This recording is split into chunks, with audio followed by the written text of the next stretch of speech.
Dumnezeu. Cu toții am auzit de Dumnezeu, la biserică, acasă sau chiar la școală. Dar îl cunoști tu cu adevărat pe El? Cum adică cu adevărat? Păi, pe mama ta o cunoști bine de tot, nu-i așa? Nu-i știi doar numele, ci știi chiar și porecla din copilărie. Știi că adoră pastele și că Dumbo este desenul său preferat. Știi că îi place să călătoriască, iar echipa favorită de fotbal este UTA, normal.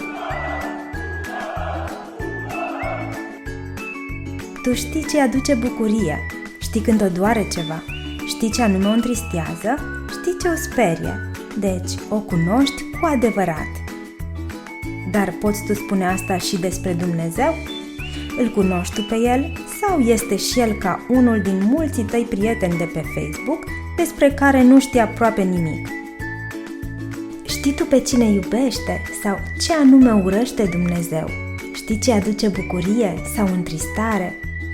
Ei bine, aceste lucruri le putem afla din Biblie, cartea prin care El, Dumnezeu, ni se descoperă nouă.